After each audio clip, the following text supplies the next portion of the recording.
Hey, okay, don't be cunts about my hair. It's just my hair. It's just the way it is.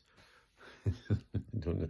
Every angle, it gets worse at some angle. But anyway, it's because I'm in Aberdeen, staying in a bed and breakfast, and I'm sharing a bathroom with five other rooms. So I have to wait for my shower.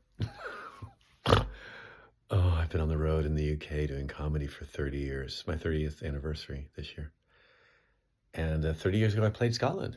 And here I am again in Aberdeen in a bed and breakfast. When the taxi pulled up from the airport last night, there were like uh, dead plants, dead withered plants in the window. And the front of the building, because it's Aberdeen, was gray masonry. And there was no one walking around. There was no one on the street.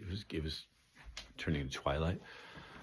And I thought, this is a bit like a horror movie. Like that, this can't be open. You walk up to a building and it looks like there's no one in it, and you think, oh God, they've abandoned this place. Oh, I thought this was a bank, but it's not a bank anymore. Oh, where is a bank?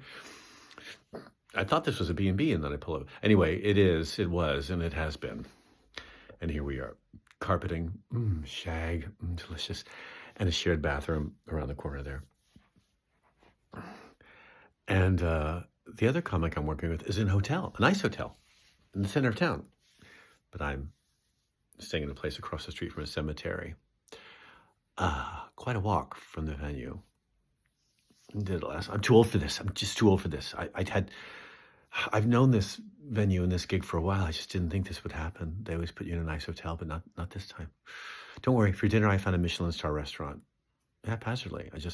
Best organic food in Aberdeen. I went there, had a delicious meal. So it's just been awarded a star. So my gay radar still works in some cases. But I went for breakfast because it's a B&B. I'm like, well, the one thing they're going to do well is breakfast. I went this morning, went into the dining room, other people around having their breakfast. And the B&B owner was there serving someone and said to me, the person who booked you didn't pay for breakfast. Okay. So I'll have to charge you for it. Morning, 8:30 a.m. Did a gig last night. I said, I just really want a piece of fruit and some coffee. He's like, oh, I can do that for you. He said, I'm not going to turn you away. Thanks. I'm not going to turn you. Have your coffee, and here's your milk. The guy who brings you here, he saves money, by doing this, by not getting you breakfast. He saves money. Don't even try to message him because he won't respond to you. There's other people around too watching all this. It's not embarrassing at all. At all. I'm in running shorts and a tank top, 8:30 a.m. My hair looks like this. I'm 61 years old. I said, just charge me what you like, but I'd like a cup of coffee. That coffee I just gave you, that would be 7 pounds anywhere else. That coffee I just gave you, it's 7 pounds at Starbucks, 7 pounds. Breathe, Israel, breathe. Breathe, Tel Aviv, breathe. I'm like, okay, it's fine. Anyway, thanks. The TV's blaring with news right behind me. Other guests are coming in. Two people sit at the table I'm at. I'm like, I'm here. The two people, I'm like, oh, the joy of a B&B. You share the table, you share the toilet, you share everything. Except the joy of staying here, because I'm sure these people are content, but I want to pick up a knife and stab the B&B owner in the neck for yelling at me at 8:30 a.m. Which, of course, I don't do. I scurry back to my room and hide. Nice being in Scotland, though, because the audience was fantastic last night. I don't think anyone called the Equality and Human Rights Commission on me, although someone did last week about a gig I did in London. I've been reported, apparently, to the EHRC. Is that a thing? Equality and Human Rights Commission. And to the Met Police and to the local council in London for my jokes. So I have a feeling someone out there is trying to say, you need to stop doing the road. You just need to stop. Find something else to do with your time. You know what? It's true. I haven't read Barbara's biography yet. Autobiography. I probably won't. I'll probably listen to the whatever thing on tape, or that's how old I am. Anyway, I'll probably listen to it because she does it. Why would I listen to that? Barbara talking for hours and hours. I mean, that could take up my time. And I'm sure there's some Netflix I haven't seen yet. I could rewatch Monsters. Genius. About the Menendez brothers.